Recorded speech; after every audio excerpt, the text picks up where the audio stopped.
Our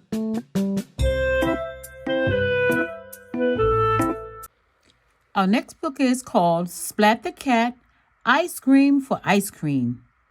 This one is a level 1 reader.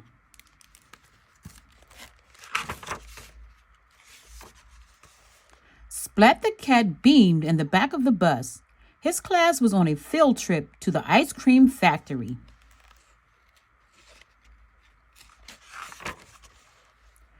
I could eat 4 ice cream cones a day, said Splat. I could eat 15, said Plank.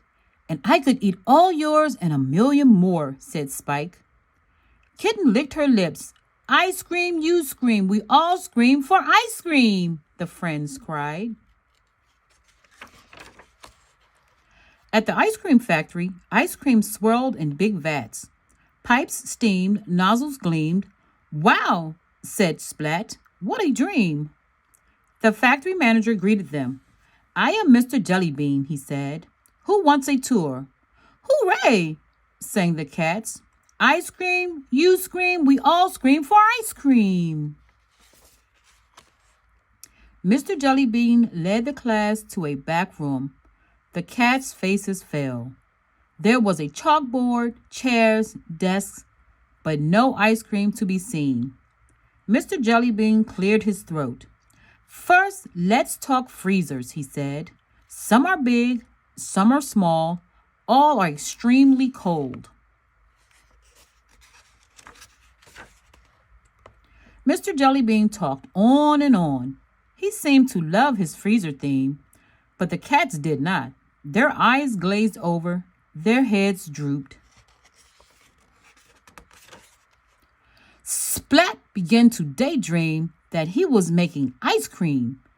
He closed his eyes and leaned against a big red button. Beep! Alarms blared, lights beamed, Splat jumped and screamed. Steam puffed out of a big pipe. Then splat! Ice cream streamed out. It became a huge ice cream wave that grew and grew and flooded the factory.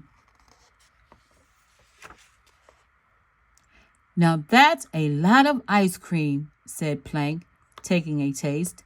Yum. What happened? Mrs. Wimpy Dimple asked. I don't know, said Splat from under the chocolate chips.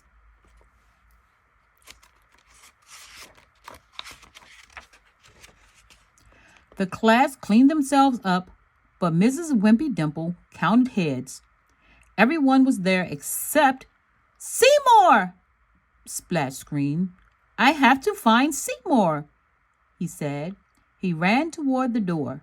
Wait, Kitten cried. We'll come with you. We're a team after all. Inside, the team checked out the ice creamy mess. Let's look, they said. Be careful, Splat said. Seymour is so small we may not see him under all this ice cream. With brushes and buckets, the cats cleaned and ate their way into the factory. Seymour! Splat called, but Seymour was nowhere to be seen. Then the team cleaned and ate their way through the next room. Seymour! Splat called again. The team continued until the factory gleamed, but it seemed Seymour wasn't anywhere under all that ice cream. Just then a blob of whipped cream fell into Splat's head. Splat looked up. Splat! There was Seymour. He was way up on a beam. He couldn't call out. His mouth was full of ice cream. Seymour leaped into Splat's paws. Then Mr. Jellybean thanked the team. The factory is so clean. How can I repay you? Would you like some ice cream?